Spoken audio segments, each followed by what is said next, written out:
full moon blessings. This will be a Trecena reflection for days 8 through 13 of the Eagle Trecena. Hopefully you got a chance to see the previous video about Eagle. Again, Eagle is the visionary and has a cosmovision of creation. Eagle sees the sacred circle and where we fit into that and how we can be of service to our global community.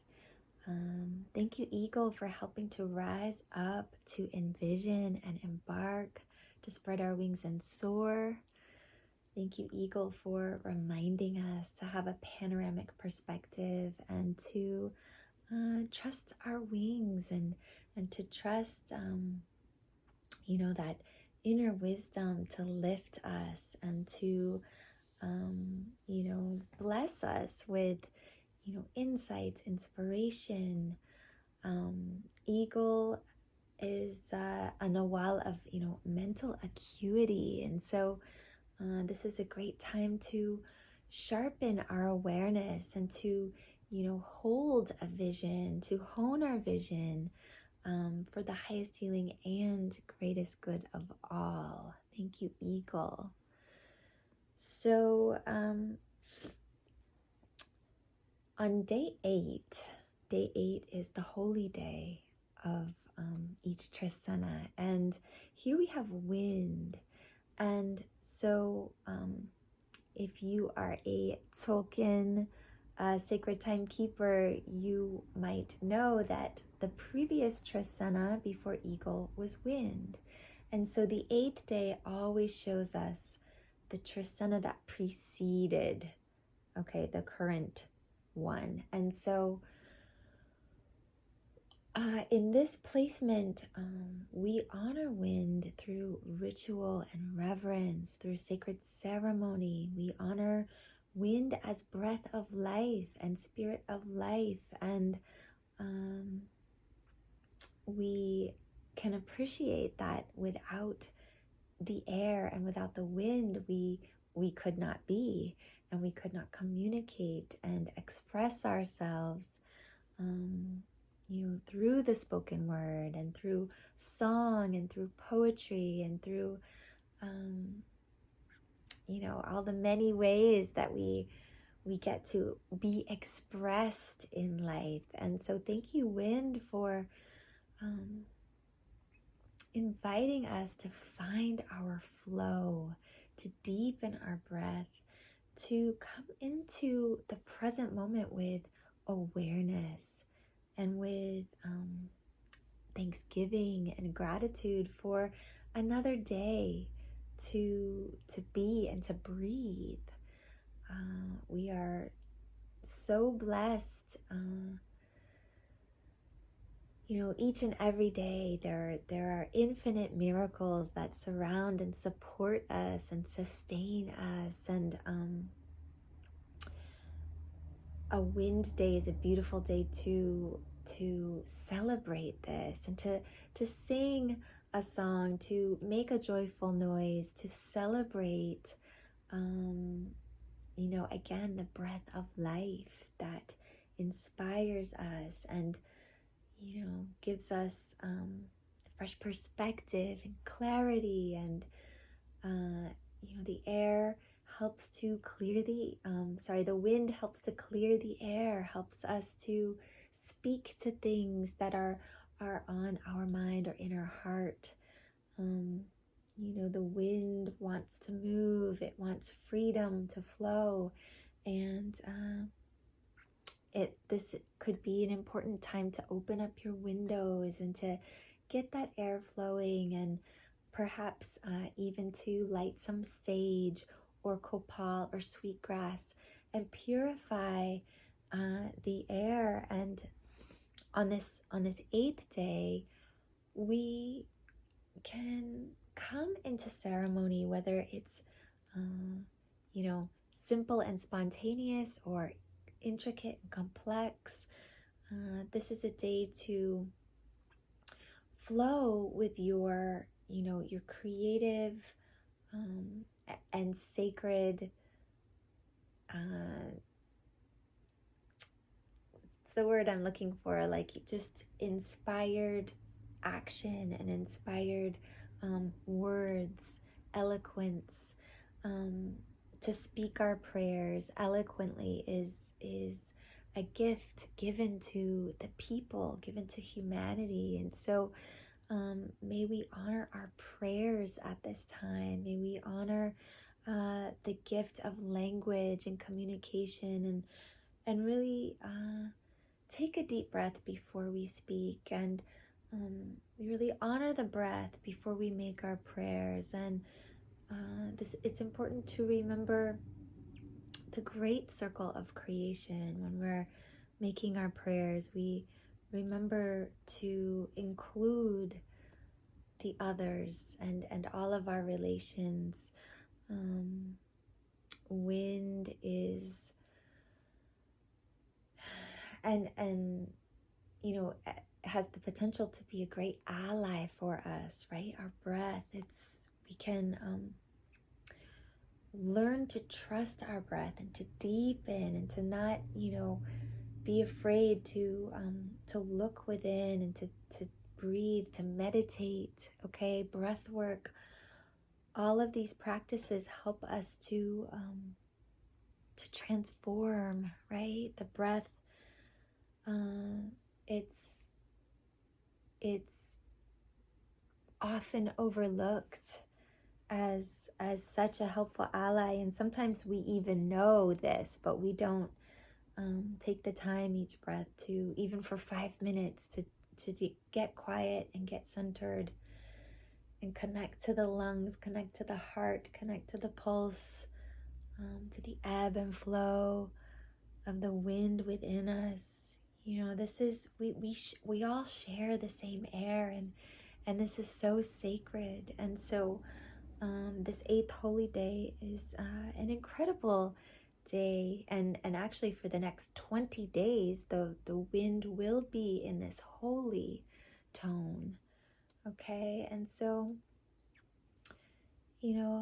again, honoring your prayers at this time, and the breath, and thank you, wind. The 9th day, we move into the feminine tone of Akbal, and Akbal represents the time between dusk and dawn. It's the in-between time of the blue light, and it is a time when we can be more open and receptive to pure potential and possibility. Akbal is a time when we can relax and surrender and open up to an awakening and a new beginning. It represents conception, and on this 9th tone, which is very fertile and pregnant, very feminine, very nurturing, this could be a beautiful time to have a meditation and to just open ourselves up. Excuse me. Open ourselves up to a deeper dream. Got a little tickle in my throat.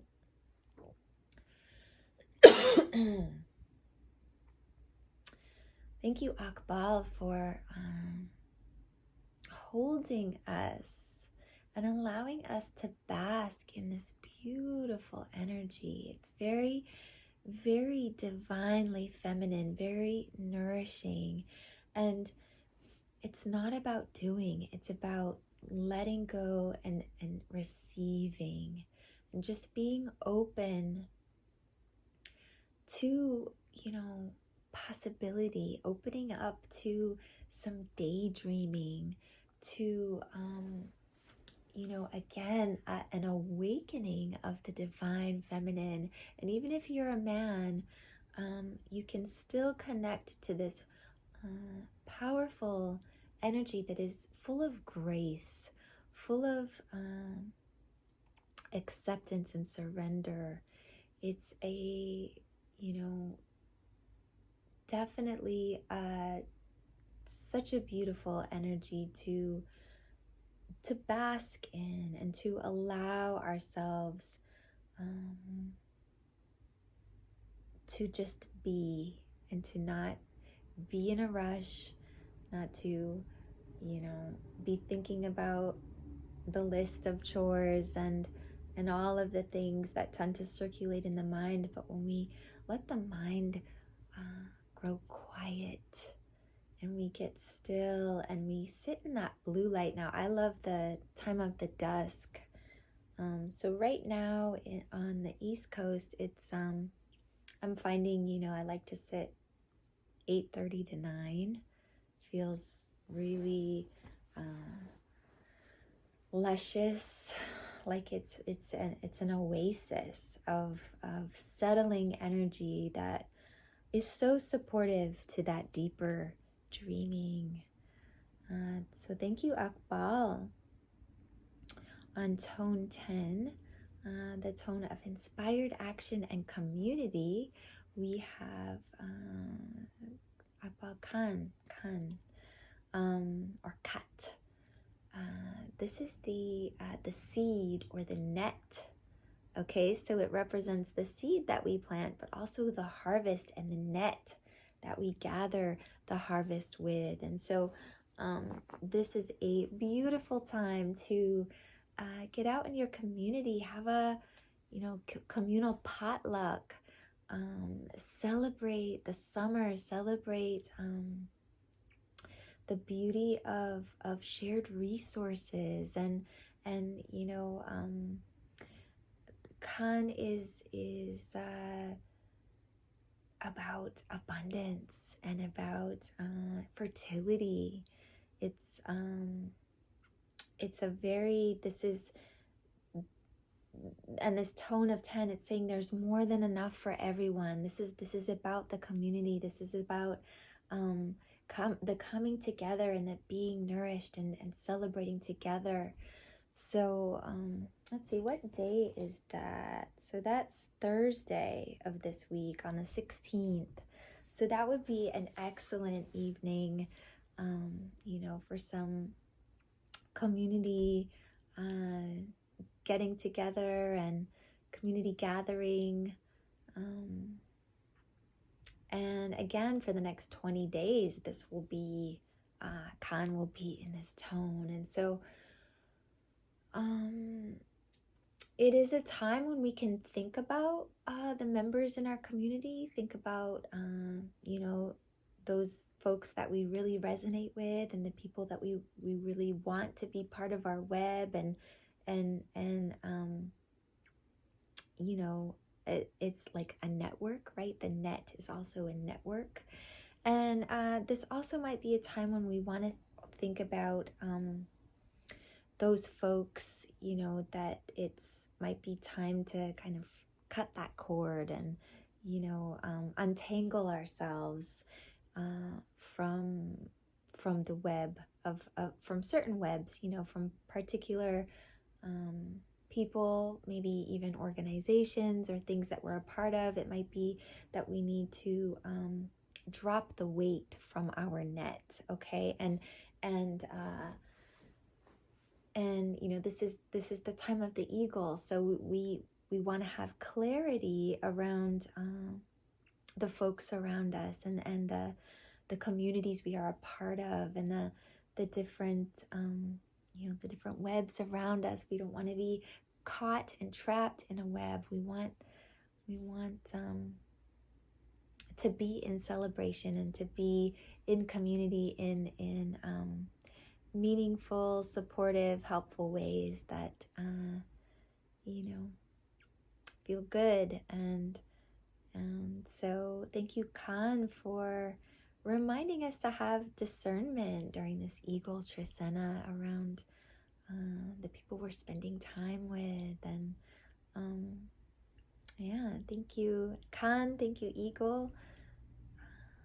On tone 11, we move into the serpent, and Chikchan energy is about the blood lightning and Koyopa. She has, that access, that deep intuition and instincts and guidance that allows her to flow on the earth and to be supported and to be agile and held by the earth. And Chikchan energy is that lightning in the blood, that vital life force, okay, our chi. And we want to be kindled, okay? We want to have that lightning in the blood. We need a strong fire. And so this, I like to, honor digestion. When I think about that strong fire, we want to think about the foods that we're eating and, how are we fueling the fire? Are we, being careful with what we're putting in? Are we, are we eating too quickly? Are we diluting our digestion with, too much liquid while we're eating? Are we, taking time to chew, taking time to, bless the food and to really honor, where this meal is coming from, and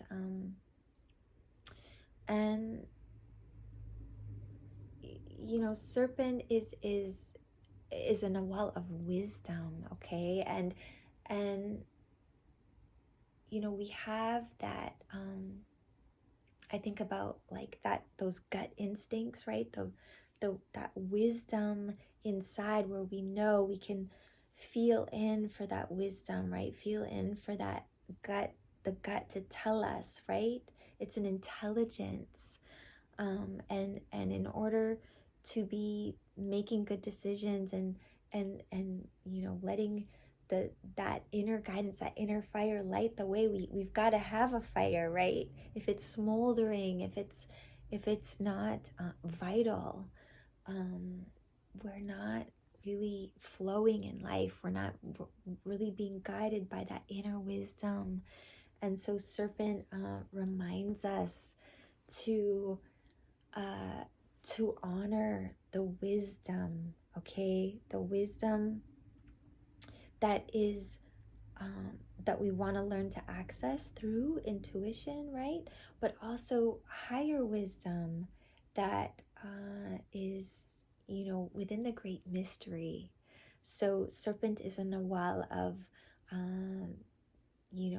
the mysteries, okay? Magic, tantric, esoteric knowledge. Serpent is, can relate to the taboo and the great unknown and the mysterious. And so this is, also on tone 11, this can be about sampling and has a wandering energy, can be drifting. And so there could be a desire to kind of explore these different realms of serpent, explore the different pathways that are out there to, the higher wisdom but not to forget about the inner wisdom, okay? And again, the blood lightning and the inner fire.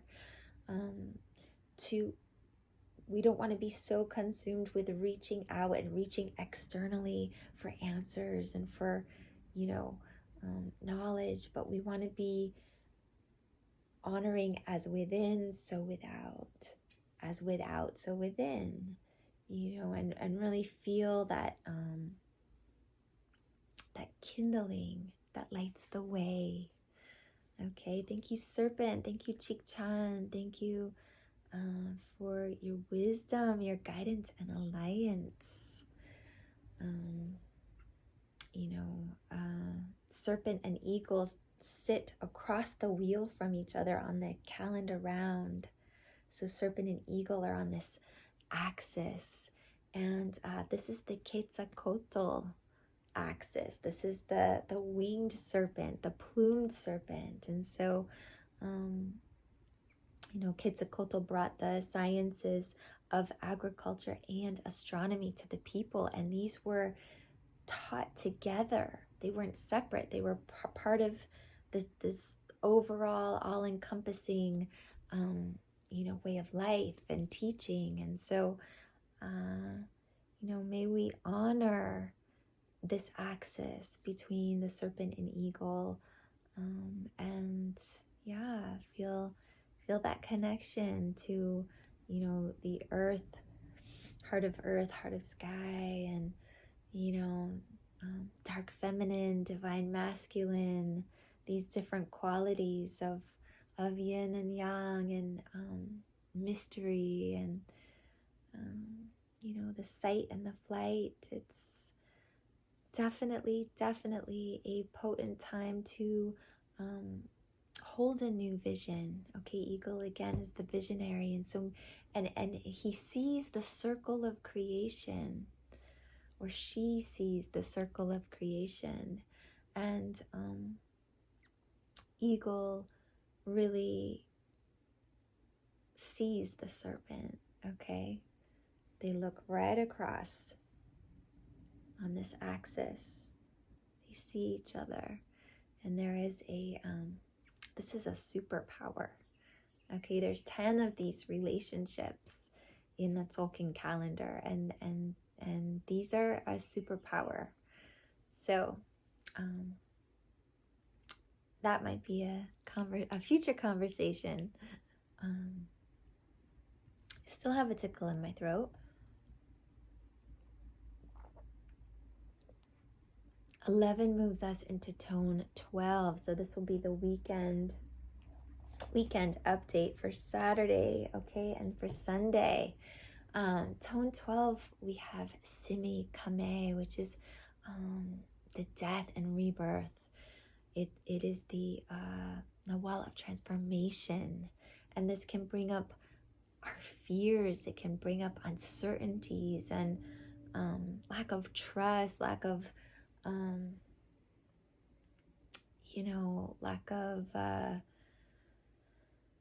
confidence. Okay, so Simikame is on this tone 12. It is it represents all of our life's experience, all that we can speak to and understand, and so 12 is considered a large, it is an even tone, but it also a big, bold number. I mean, it's just everything that's brought us into this moment. And so this can, pack a powerful swell for, because Simi Kame is here. So this could bring up some big fears.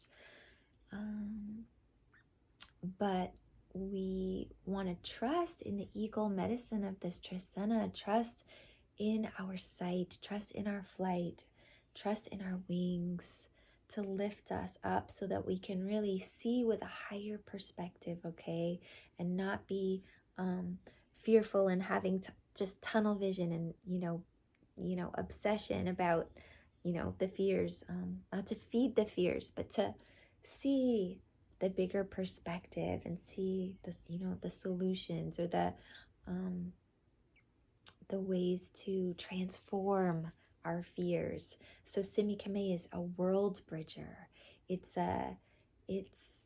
can lead us from our greatest fears into our greatest gifts, and into our complete alchemy and transformation. And so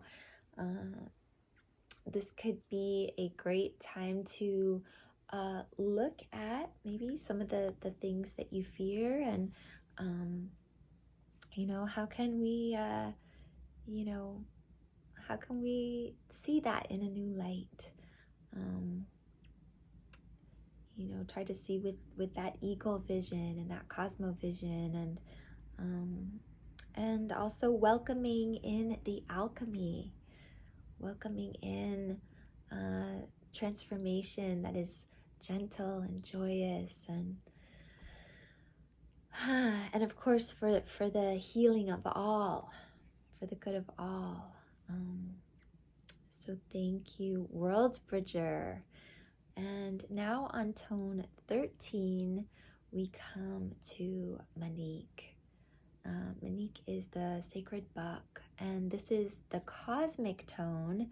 13 represents the great mystery and all that we can't understand, all that we cannot fathom. And 13 days are a time when we can really honor the ancestors and their wisdom and cosmic guidance and angels, allies, guides. We can welcome in beneficial, loving energy from these other realms to bless us and support us and to flow through us in in supportive ways. Cosmic energy is we can be a channel for that. We can bask in it, and we can just let it flow through us. This it's a time when the veils are considered to be thin, and so every 13 days we have this day of spirit, this day of great mystery, and we can connect to that through meditation, through prayer, through contemplation. A 13th tone is a great day for divination, for daydreaming, just letting your mind just receive,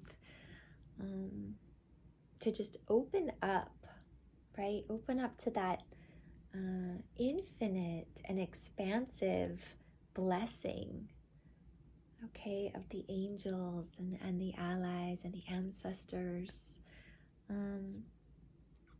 Now the deer, the Nawal of Manik, is the sacred buck, and this is the Nawal, the defender, the protector of Mother Nature and the wilderness. And so this could be about rewilding ourselves spiritually, rewilding our cosmic connection to that great expansive wilderness that is the great unknown, right? And to have the ability to balance ourselves within the four bodies.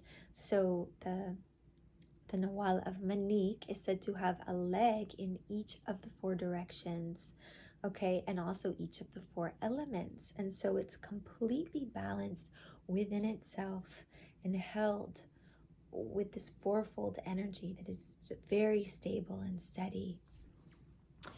And the deer, asks us to be balanced within the physical, mental, emotional, and spiritual bodies, and to be integrated so that we can be whole, right? And as soon as all of us really feel into that wholeness, we become more wholesome, and we become caretakers for the earth, right? We become stewards, we become champions for the earth. And so this is we can make our prayers on these cosmic days that, may we be supported by the celestial energy to help inspire us, to help, sparkle down upon us this magical wisdom, ancestral wisdom and guidance, and the heavenly realms. May they support us and assist us in our rewilding, in our ability to come into the four bodies and to be integrated as humans, so that we can be better stewards and caregivers of this earth. It's important to to get outside and get onto the earth on a Manique day. It's a day that you don't want to be cooped up inside. You want to get out into nature. You want to really bask in the beauty of this planet and celebrate the awesome wonder and, you know, the miracles of just, you know, the greening of the earth and the blossoming and the summer and the rivers and the animals, all of it. It's absolutely, you know, it's a mighty energy that can fuel us. Okay, the sacred buck is the mighty stag, and has that you know, that great strength that is not easily pushed over. Okay, the buck is going to stand its ground and has this connection to the heavenly realms. Okay, the buck really represents the sacred masculine and kind of that father, you know, heavenly father sort of archetype, but that is really grounded and held by earth and you know, again, a protector of the earth. And so we can just contemplate this imagery, you know, this cosmic buck, cosmic you know, sacred buck that's, you know, asking us to consider the earth, to consider the wilderness, to consider the spirit of the unknown, to consider the, you know, it's, yeah, cosmic days can be very hard to describe. They can kind of affect us in different ways, and there could be a lot of creativity coming through. So you know, that's, let's see what day, that's on Sunday. So Sunday could be a, you know, important day to just you know, get out into nature and get your, you know, get your butt on the ground, and maybe there's a majestic view, you know, maybe you go for a hike and get out onto the mountain so that you can just see the majesty before you, and take a deep breath into all of that wonder and that majesty, and we can give our thanks, you know, our gratefulness for the beauty before us.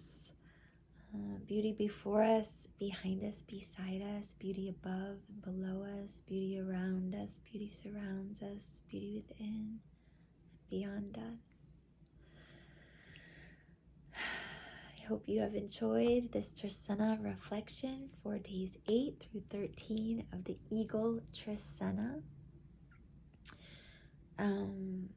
It is my deepest prayer that these reflections feel supportive and nourishing for you. I am not traditionally trained as a Mayan daykeeper, but I have a deep love and respect for these teachings, and I will be a lifelong student. I have been studying since 2012, and I have such a passion for the Tzolk'in, and much gratitude. So thank you for tuning in, and I welcome your comments and questions. I do offer one-on-one natal Trecena or Mayan cross readings. If you're curious, please reach out. I've got an email you can sign up for, and I'd love to hear from you. So sending so much love on this full moon in June, and may you may you be held in this Trecena of Eagle with clarity and confidence. Much love and many blessings.